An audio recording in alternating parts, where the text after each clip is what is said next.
I Won't Let Him by the Next Gamer. Published by fanfiction. It's a long way down. That was the last thought he had in his mind before he decided to jump. They would have never believed in me anyway. That was the last thought he had in his mind after he jumped. The soaring wind brushing his face as he fell somehow made him feel so calm. None of it felt real to him, to be honest. It didn't really matter either way. Nothing was real to him anymore. Nothing mattered. He didn't deserve to live anyway. This was the best outcome for everyone. He was sure that Basil would confess about everything once he woke up. Confess to their friends about what really happened. This was good, though. It works out in the end. This way, when everyone finds out what actually happened, they'll feel no guilt or remorse over his death. He's sure that they'll be glad to be rid of him. Perhaps it was cruel of him to force all the responsibilities onto his friend after everything he's been through. Once again, he chose to selfishly leave Basil behind by himself. Basil always did hate being alone, just like him. Perhaps once Basil learns what happened to his dear best friend after this is all over, he'll be the only one distraught about it. He may even decide to follow after him out of a sense of guilt or obligation. Perhaps that's for the best, too. Maybe murderers like them don't deserve to live after all. Once this was all over, Omori will go back to sleep and dream of white space again, where he'll go back to the simple life of a child, going on adventures, playing games, and having picnics. With his friends. With his sister. No longer shackled by the guilt of the waking world, he'll finally be able to dream eternally in headspace, where everything was okay, where his sister never died. His sister, Mari, if only things had gone differently. Time after time. For the past 4 years when Sunny stayed awake, he had replayed the event in his mind over and over again, desperately wondering if he could have done something differently to prevent the way things played out. If only Sunny was better at the violin, he wouldn't have made Mari upset for not being perfect. If only he didn't throw the violin down the stairs on the day of the recital, Mari wouldn't have gotten even more upset at him. If only he was more responsible, he could have apologized to Mari instead of shouting back at her. If only he never tried to run away, he could have prevented himself from shoving Mari off when she tried to grab him. If only he didn't throw the violin down the stairs, Mari would have never landed on it. If only he knew that she was still alive, he would have never let Basil convince him to follow his lead. If only he didn't turn around when Basil tried to pull him back to the house after they hung her. He would have never known that this was the moment when Mari truly died. Sorry, Mari. Sunny just couldn't find the strength to forgive himself. Omori just wouldn't let him. If you're truly out there, watching over him like you said, well, see you soon, I guess. A hazy feeling, like a distant memory, like he was just waking up from a long sleep. His vision blurry. He couldn't see what was in front of him. A loud stream of muffling poured into his ears, accompanied by constant ringing. Where was he? Was he dead? Did he survive the fall? No, that can't be. A dream, maybe. It had to be. A last final dream to suffer through before the end. Sunny. His senses come back to him. Steady, slowly. He finally noticed that he was standing. All this time. His eyes twitched up. His vision unblurs itself to see his sister Mari right in front of him again. She was angry at him. Loudly upset. She looked down on him with judgmental eyes. Are you listening to me? I am talking, young man. Maybe not a dream then. A nightmare. Or hell. A deserving hell. Figures. If he were to see Mari again, of course she'd hate him too. Was she angry at him for not being able to forgive himself? Or maybe more preferably, she was angry at him for killing her in the first place. Yes, he'd rather Mari hate him for that. He deserved nothing less. Look at the mess you made. Do you not realize that you just destroyed everyone's hard work at getting you that violin? Mari sternly pointed downwards to the side, making Omori look over in a daze. The familiar scene of the violin he smashed at the bottom of the stairs. What? Why was he seeing this again? Hasn't he lived through this nightmare enough times already? I can't believe you would throw your violin like that. On the day of our recital. Do you have any idea what you've just done, you ungrateful little brat? If this is truly hell, if he was truly dead, then does that mean that Omori would have to be subjugated to suffer living through this scenario over and over again? The past 4 years now, he's gone through this in his head. Over and over and over and over again. He never stopped thinking about it. He never once was able to stop thinking about it. Constantly torturing himself with the guilt and pain of reliving the same day every single time. Every moment he was awake, he remembered this day. The only time he could truly ever let him forget was when he dreamed of white space, where nothing ever went wrong. He wanted to die to get away from this. He wanted to die so that he could finally find peace, knowing that there would never be any peace if he was alive. To live in white space for the rest of eternity. This hell would be no different. then he was alive. Don't you know how hard everyone worked just to get you that violin? How could you just throw it away like that? Do you have anything to say for yourself, Sonny? Mari, she had been so angry at him. All he wanted to do was to get closer to her, to spend more time with her, but he was never good enough to match her skill and dedication to the piano. He picked up the violin for her. It was for her sake, not his. Why couldn't she see that? Why couldn't she see how hard he was working just to be with her? Why did she have to be so angry, so judgmental, just because he wasn't as perfect as her? Why was he being called a selfish brat when everything he ever did was for— No. It was all playing out exactly like it did before. Anywhere but here. Anything but this. He couldn't stand this kind of torture. He'd rather stab himself again. He'd rather get lost in the forest surrounded by spiders constantly trying to kill him. He'd rather struggle and drown at the darkest pits of the ocean. He'd rather see the haunting corpse of his sister hanging off of every branch of every tree in the entire world. Anything would be better than reliving this scene again, knowing that he couldn't do anything. He had to get away from here. He had to run. He took a disoriented step back before he tried to turn around and run away from Mary, only to have her grab onto his arm and pull him back. Where do you think you're going? I'm not done talking to you. No, not again, not again. It was purely instinctual. In his panicked mind, it was the only thing he could think of doing. In order to prevent living through the scene again, he had to shove her away. But when he saw Mari stumble back towards the stairs, Omori realized in horror what he had done. It was like time had frozen as Omori watched his sister fall backwards. Her bad knee hadn't healed up yet. She lost her balance and tripped. She wouldn't grab onto the railing in time. She could only reach her hand out in order to latch onto something. She could only reach her hand out to him. He could only look on in horror. He could only look on in horror. He could only look on in horror. Just like before. That day, Sonny's body froze up, his mind unable to comprehend what he was seeing. Instead of doing anything, all he could do was to wait for something to happen. Waiting for something to happen. Waiting for something to happen. Waiting for something to happen. Omori won't make the same mistake as Sonny. Dashing forward, he latched his arms quickly around Mari's waist, just as they were about to fall together. Omori felt his world spinning in circles as body began to get battered and bruised from colliding with the stair steps over and over again. He could feel every step breaking the bones in his arm, his leg, his wrists, and ankles. He could see the stars shining up in his eyes after his head bounced on each step. Yet not once did he let go of Mari. All he could think about was protecting her. After what felt like countless years of falling down on an endless stairway, the both of them finally dropped to the bottom with Mari landing right on top of him. Oh, WWW. Ow, wow, wow. I think I busted my back. Mari cried out in a stupor as she rubbed her back, before realizing her little brother was underneath her. In a panic, she quickly shuffled off of him before asking in concern, Sonny, are you all right? Omori could not respond. His mind was in a daze, and his body was as numb as it was in pain, like being hit by an oncoming train. If there was only one thing his body could feel, though, it was this strange sensation in his right eye. Painful, yet familiar. Like when he tried to go visit Basil in his room for the last time before he had to move away. Garden shears. Sonny, come on, speak to me. Please let me know if you're all right. Mari shouted nervously, roughly shaking his shoulders as if rousing him from sleep.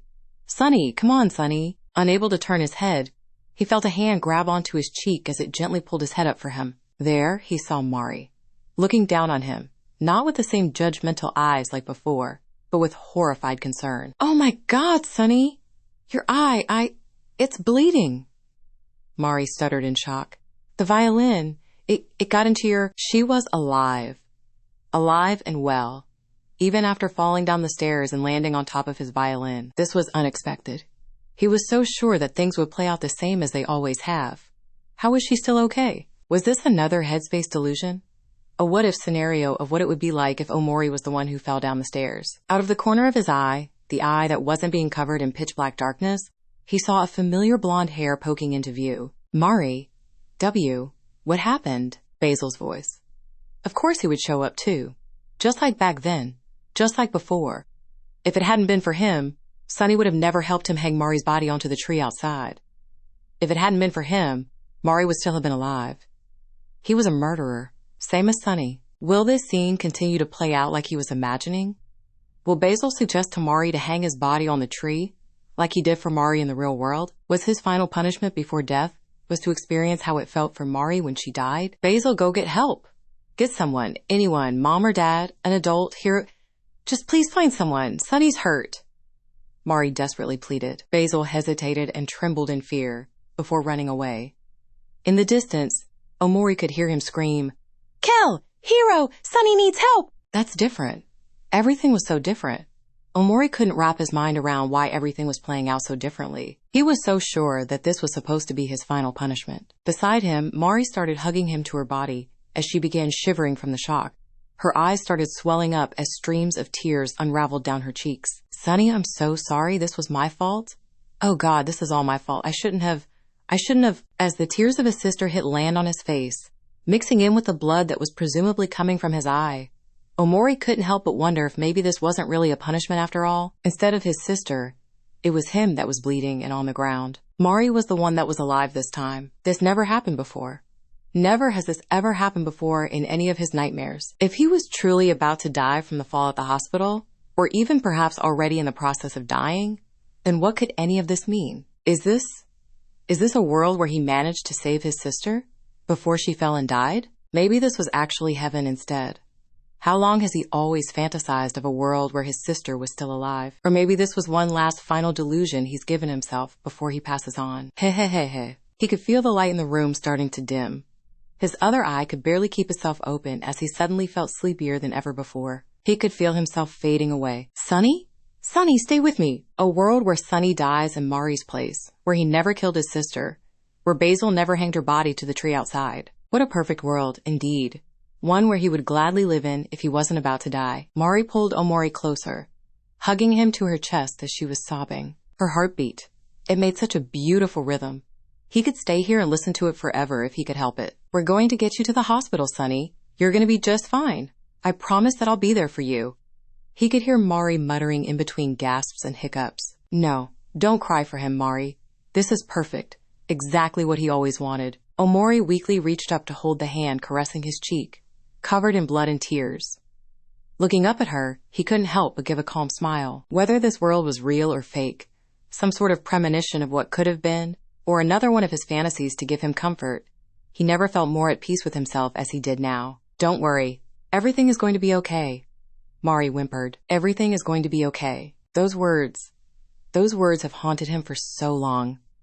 Spoken by Basil to reassure him that he wouldn't get in trouble for pushing Mari down those flight of steps that night.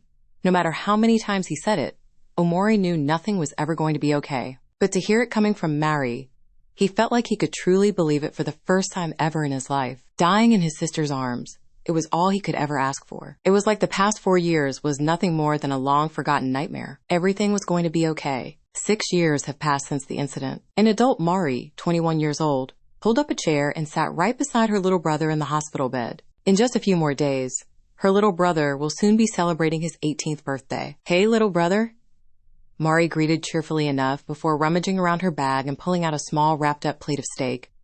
"I know I'm just a few days early, but I couldn't help but get a bit overexcited. I wanted to celebrate with you as soon as possible." Unwrapping the plate, she carefully placed the item right on top of her little brother's lap. "It's your favorite." "Steak?" Mari smiled. "I even made it exactly how you always liked it." Silence was her only response, as the only noise in the room was that of a heartbeat monitor, continuing to beep at a steady pace. With a sigh, she said, "I know you can't eat it right now, so how about I help eat it for you? Best not to let it go to waste." With that, she moved the plate over to her lap instead and began slowly eating. For the next half hour, Mari silently ate by herself right next to her little brother. Occasionally, she would look up to stare at him, watching his face, watching his arms and legs, watching his fingers, just waiting for something to happen. At last, she finished her last bite and wiped her mouth away with a small napkin. Cleaning herself up, she put her plate back in her bag before standing up. "Well, I hope you liked your early birthday present," Mari said sadly. "Only 4 days left to go." Leaning down, Mari brushed the bangs away from her little brother's face and gave his forehead a small kiss. "Don't feel lonely, okay? I'm going to keep visiting you every single day." Mari reassured him gently. Even then, there was still no response. "No matter how long it takes," she gulped, "I'll still come to visit you, okay? Until you wake up again, I'll be right by your side." Sunny never woke up since the incident. That fateful day when Sunny protected her from falling down the stairs and landing on his violin, he was immediately rushed to the hospital. Basil managed to get help from KEL and Hero, and their parents were able to get an ambulance to arrive right on time. The recital she and Sunny were about to participate in had to be canceled, of course. There was no way Mari could focus on anything other than her brother's well-being. She had waited so long in the check-in room, waiting for the doctors to tell them all if he was going to be all right. Even though she was there with friends and family, she couldn't bring herself to speak or even look at them. All she could think about was how it was her fault. When the doctors came out after hours of waiting to deliver the news, she became devastated. He had become stable again and was breathing just fine. The doctors managed to stop the bleeding and heal his body, but they weren't able to save his eye. It was Mari's fault that he lost his eye. She was the first to ask the doctor to let her see Sunny, but the doctor was hesitant. Sunny hadn't woken up yet and might not be conscious for a while. It didn't matter. She just had to see him, to make sure she was all right. When she saw his sleeping form for the very first time, she couldn't help but admire how peaceful her little brother looked, as if he was just taking a short nap to regain his energy, as if he would soon wake up at any moment. He never woke up. Days after days of waiting, visiting him whenever she was allowed to, sometimes with her parents, sometimes with her friends, usually almost always by herself. He still never woke up. There's no telling when he'll ever wake up. It could be tomorrow, or it could even be in the next 50 years. That's all she could remember the doctor saying. Coma. Her brother Sunny was in a coma. It was Mari's fault that he was in a coma. The news broke her. Knowing that her little brother would be in a coma after falling down those stairs, a fall that she surely caused, it was overwhelming for her. It felt like a part of her died. It was all her fault. She was the reason why he was like this. If it hadn't been for her, Sunny would have still. Hiro tried his best to comfort her, trying to convince her that it was just an accident. But there was no way she could believe that. She knew from the bottom of her heart that this whole thing was entirely her fault and no one else's. All she had to do was let herself fall by herself. She didn't have to reach out to grab Sunny. If only she could have fell by herself, Sunny would have been just fine. She couldn't sleep right anymore. She barely ate properly either. Ever since then, she's been unable to focus on her schoolwork and had to be dropped out of school early. During the years that passed, all she ever did now was wake up, cook, eat, visit Sunny, and sleep. She couldn't bring herself to do anything else. She's barely even touched her piano ever since the incident. She didn't even go outside anymore unless it was to go visit Sunny. When was the last time she ever brought out her picnic basket? At first, it used to be that everyone would be visiting him. Keel, Aubrey, Hiro, and Basil. They'd all make time out of their schedules to come and visit Sunny along with her. Not as often as her, but they still made the attempt to visit. But as time moved on, they all eventually gave up when they realized Sunny wasn't going to be waking up anytime soon. Keel stopped first, as he started getting into more curricular activities in school with his sports and making new friends. Even though he would come over to her house to occasionally visit, he doesn't ever seem to want to go to the hospital anymore. One time Mari asked why he stopped. He became nervous and changed the topic. Mari couldn't see Keel as a friend after that anymore. Aubrey was shockingly the second to stop coming. Her last visit, she completely broke down in tears and shouted how she couldn't handle seeing him like this anymore, before running back home. Ever since then, Aubrey has been actively avoiding Mari and the others. The last time Mary saw her, she had dyed her hair pink and was hanging out with some scooter gang from the neighborhood, carrying a nail bat. Mari couldn't see Aubrey as a friend anymore either. Hiro, he left for college. She'd rather not think about him. For all she cared, he was dead to her. The only person left who ever visits Sunny as much as she does was Basil. Every so often, he'd come to add or change the flowers in the vase, sitting right next to Sunny's bed. White egret orchids. Supposedly, in the language of flowers, it symbolizes the phrase, "My thoughts will follow you into your dreams." Basil was a true friend in her eyes, even if he absolutely hated her guts for what she did to Sunny. Basil doesn't ever visit their house anymore. Even though he comes to visit Sunny, she knew that he only specifically visits during the hours when he knows Mary isn't there. She couldn't blame him. At least he still cared about Sunny, unlike the others. So in the end, she was left all alone to be the one to take care of her little brother. Besides Basil, she was practically all alone. All alone. It was fine. Who cares? Not like she needed them anyways. If her group of friends could so easily be torn apart and broken from something like this, then maybe they were never her friends to begin with. As long as Sunny was still breathing, she'll come visit him and stay right by his side. She'll never leave him alone. Then when he eventually wakes up, he won't be alone. It was her responsibility to make sure, because it was all her fault. All her fault. Buckling to her knees, she laid her head on the bed and covered her face to stop herself from crying. Her other hand reached out to grab onto her little brother's hand and tightly grasped it like a lifeline. No matter how long it takes, she'll continue to wait. Just wait. Waiting until something happens. A.N. Holy sh*T. I love this game so much. I had to make fan fiction of it immediately after finishing the normal route bad ending. I'm not even finished with the game yet. I didn't even get the good ending before writing this, so I'm going to be playing this game as I write.